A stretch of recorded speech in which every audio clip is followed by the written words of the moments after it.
Action. Saving आम आदमी party की तरफ से सुप्रिया जी की जा रही है, क्योंकि जो बात गौरव भाटिया कह रहे थे और वाकई में गिरफ्तारी को लेकर ही आम आदमी पार्टी की तरफ से तो सवाल उठाया जा रहा था, लेकिन अदालत ने, सीबीआई ने जो गिरफ्तार किया उसे कानूनी तौर पर सही कहा, बेल जरूर दी। यहां पर एक बड़ी अचंभित करने वाली बात की गई, डर की बात की गई। मोदी जी से कौन डर रहा है? मैं एक छोटे से वाक्य का जिक्र करूंगी और उसके बाद हम इस चर्चा को आगे बढ़ाएंगे। जी, 11 सितंबर को इन्होंने एक मेंबरशिप ड्राइव लॉन्च की है। कोयंबटूर में वो मीटिंग चल रही थी मेंबरशिप की। उस मीटिंग में निर्मला सीतारमण जी मौजूद थी।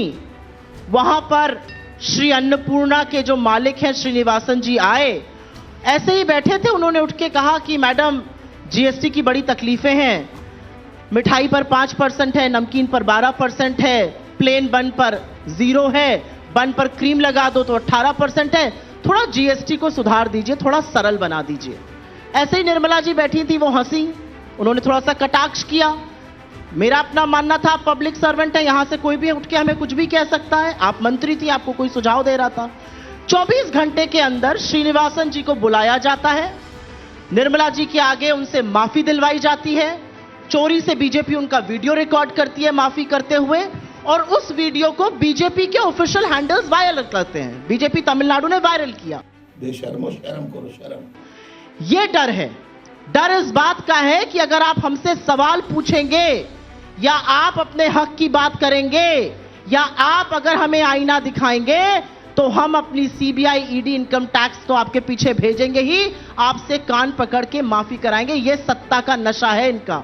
लेकिन क्योंकि अरविंद केजरीवाल जी के बारे में बात हो रही है, मुझे लगा जो टिप्पणियां इन्होंने करी है वो आम आदमी पार्टी को उसका आंसर देना चाहिए, आपको उनको बुलाना चाहिए था। खैर, मेरा अपना मानना है कि एक न्यायिक प्रक्रिया होती है, और इसी जो मैंने आपको एग्जाम्पल दिया कोयंबटूर का, उसी को मैं आगे बढ़ाते हुए कहती हूं, ऐसे तमाम लोग हैं जो हिंदुस्तान की जेलों में बिना ट्रायल के सड़ रहे हैं, क्योंकि उनका चेहरा नरेंद्र मोदी और अमित शाह को नहीं पसंद है। राजनीतिक प्रतिशोध के कारण जल रहे हैं, कुछ स्टूडेंट्स हैं, कुछ एक्टिविस्ट हैं, कुछ ऑफिसर्स हैं, तमाम ऐसे लोग हैं।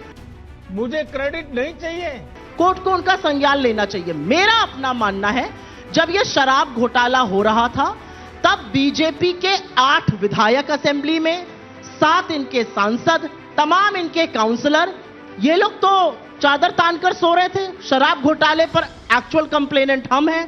लेकिन मेरा अपना मानना है कि न्याय संगत कार्रवाई होनी चाहिए। बेल अगर नॉर्म है तो बेल मिलनी चाहिए।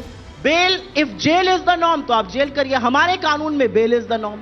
मेरा अपना मानना है, हमारी कोई तकलीफें नहीं बढ़ रही हैं। इन्होंने बोला ना तकलीफें और पलटने पर, और ये मैं 30 सेकंड में कहकर अपनी बात खत्म करती हूं। जी, हमारी तकलीफ इसलिए नहीं बढ़ रही है क्योंकि हम तो प्रचंड बहुमत से अपने दम पर हरियाणा भी जीतने जा रहे हैं और जम्मू कश्मीर भी जीतने जा रहे हैं। दोनों जगह आपको जनता आईना दिखाएगी, हम तो दिखा ही रहे हैं। पलटने की जहां तक बात है ना, एलटीसीजी टैक्स पर आप पलट गए, उसके बाद आया लैटरल एंट्री, आप पलट गए। रह रहकर कानूनों पर, चाहे वो यूट्यूब का ब्रॉडकास्टर्स बिल हो, आप पलट गए। वक्फ बोर्ड पर आप पलट गए। हर चीज पर तो आप पलट रहे हैं। आप तो कहते थे एनपीएस सबसे अच्छा है, यूपीएस लाकर आप पलट गए। पलट आप रहे हैं। चाचा जी नीतीश से नाम पलटू राम अब आपने रख लिया है और बातें हमारी करते हैं। मेरा अपना मानना है कि बीजेपी का सत्ता का जो मद है वो इस कदर सिर पे काबिल है कि उनको लोग भी नहीं दिख रहे हैं, और वही लोग आपको आईना दिखा रहे हैं। मेरी बातें छोड़ दीजिए, मैं तो कांग्रेस क्यों, तो मैं तो बात करूंगी हरियाणा की। आपके जैसे चैनल, तमाम और चैनल जो हरियाणा जाके लोगों के मन की बात पूछ रहे हैं। आज मैं सवेरे देख रही थी, एक ताऊ वहां बोल रहा है कि बीजेपी का मतलब है बड़ी जल फेंकू पार्टी। ये शब्द उनके हैं, मेरे नहीं है। बड़ी तो जल फेंकू मतलब उनके यहाँ कहा जाता है कि झांसा देने वाली अच्छा। पार्टी। तो मेरा अपना मानना है कि ये वहां के लोग बोल रहे हैं, हम नहीं बोल रहे हैं, तो आपको उनका सामना करना है। ठीक है। वाह दीदी, वाह दीदी, नहीं दीदी, वाह दीदी। तो हरियाणा में पहलवान बेटियों पर मतलब कांग्रेस राजनीति कर रही है। सुप्रिया जी 7.5 मिनट बोले, अब 7.5 मिनट मैं बोलूंगी और आप मुझे बोलने देंगी, क्योंकि मैं यहाँ मुंह में दही जमाकर बैठ बिल्कुल बोलिए, बिल्कुल। आपने विनेश फोगाट पे सवाल पूछा, मैं विनेश फोगाट पे कुछ बोलना चाहती हूँ। विनेश फोगाट जिस दिन अपना गोल्ड मेडल हारी, मुझे लगता है पूरे देश की हार थी। वो पूरे देश की उम्मीद थी, पूरे देश की आशा थी, पूरा देश अपनी बेटी के साथ खड़ा था। बीजेपी की आईटी सेल के वेरीफाइड लोग, बीजेपी के नेता खुशी मना रहे थे। बयान दे रहे थे कि अच्छा हुआ इसके साथ मैं नाम लिख लिख कर वेरीफाइड हैंडल्स के बता सकती हूं। बीच में मत बोलिए, मैं बीच में नहीं मैं बोली नहीं थी बोलूंगा, इनके। दिखा ठीक है। दीजिएगा बस। खुशी मना जानना रहे थे, चाहता हूं। ट्रेंड करा रहे थे। पहली बात, विनेश फोगाट ने कांग्रेस पार्टी ज्वाइन करी। विनेश फोगाट जब इस देश के लिए मेडल लाई तो प्रधानमंत्री ने कहा मेरे देश की बेटी है, मेरे घर की बेटी है। उनके घर से 500 मीटर दूर पर वो 1.5 महीने बैठी रही। 1 महीने बाद जब पुलिस को कोर्ट ने ऑर्डर दिया, दिल्ली पुलिस जो अमित शाह को रिपोर्ट करती है, तब ब्रजभूषण के खिलाफ एफआईआर लिखी गई। तुम्हें शर्म है कुछ? उन बेटियों को सड़कों पर घसीटा गया, बूटों तले रौंदा गया, एक शब्द इनके मुंह से नहीं निकला। और जब विनेश ने कांग्रेस ज्वाइन करी तो इन लोगों ने उसका चरित्र हरण ब्रजभूषण के माध्यम से कराया।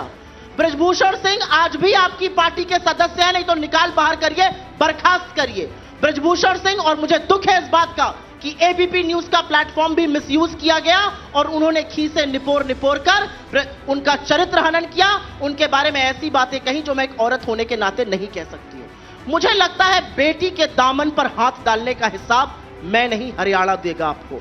ऐसा जवाब देगा कि आपको समझ में आ जाएगा कि यह देश अपनी बेटी, अपनी बहुओं की इज्जत करता है, और जब जब आप नहीं करेंगे वो उठ खड़ा होगा, यह याद रखिएगा। मोदी जी आपको शर्म नहीं आती?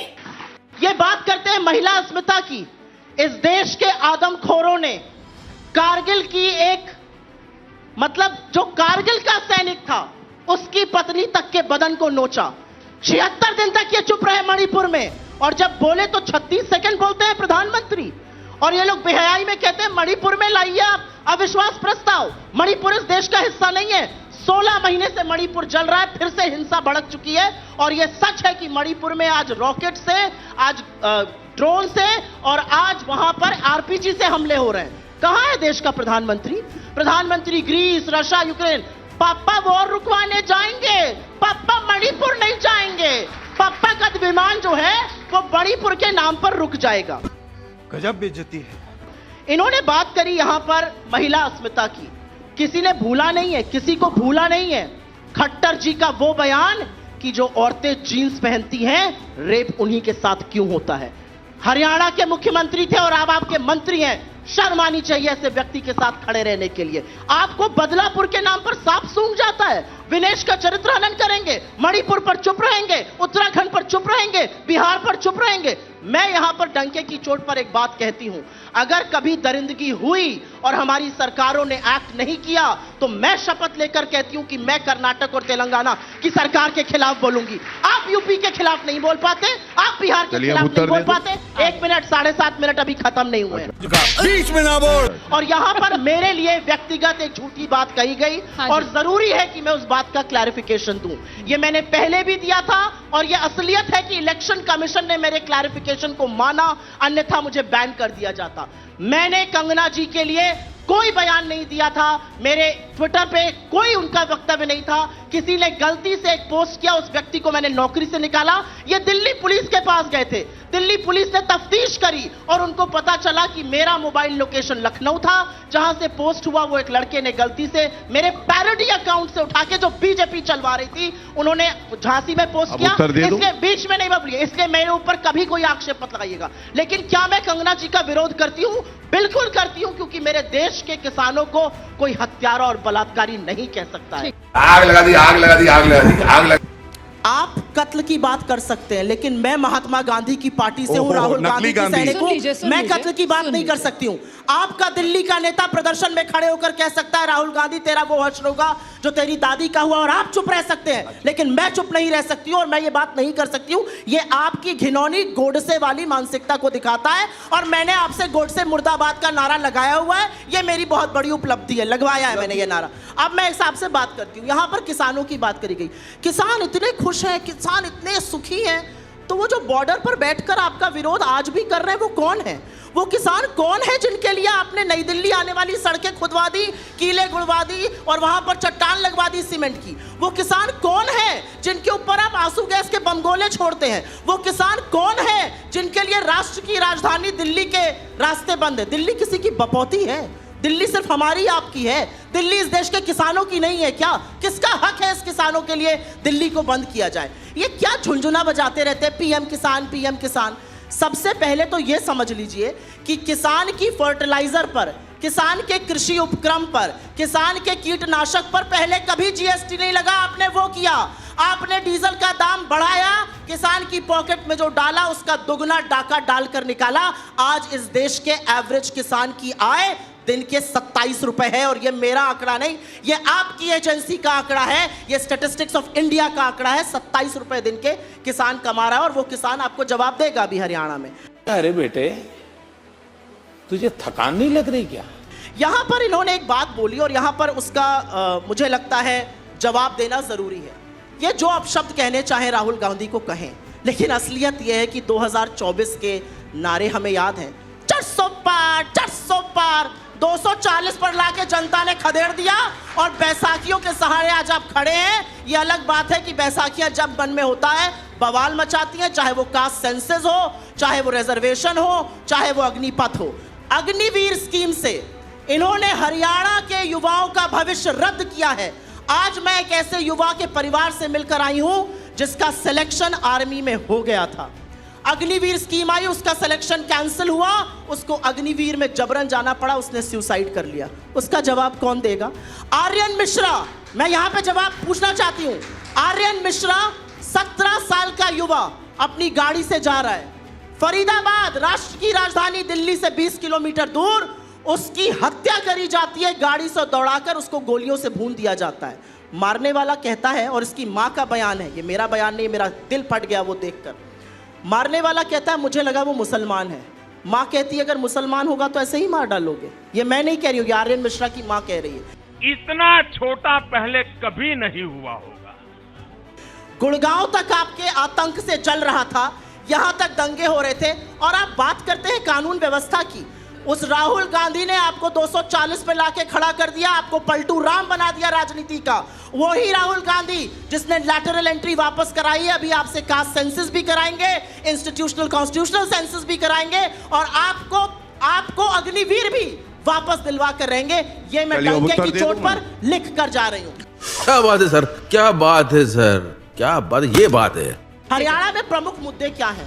हरियाणा जहां पर, एक मिनट रुमाना जी, हरियाणा जहां पर फॉरेन निवेश आता था इस देश में सबसे ज्यादा एक टाइम पर हमारी सरकार में, हरियाणा में पिछले 6 साल से बेरोजगारी में नंबर 1 है हरियाणा। हरियाणा में सुसाइड के ओवरडोज की वजह से ड्रग के सबसे ज्यादा मौतें पंजाब से ज्यादा हरियाणा में हो रही है। ये इन्होंने हरियाणा का हाल बनाया, ये हरियाणा का हब बोलने लायक नहीं। और एक बात और बता दूं, ये किसान पर बोलेंगे, कुदाल का, फावड़े का, हल का अंतर जानते हैं, किसान पर बोलेंगे। कभी गए हैं खेत में? भैया मुंह निकल जाएगा हमारा ऐसा करेंगे तो। भाई मजा आया।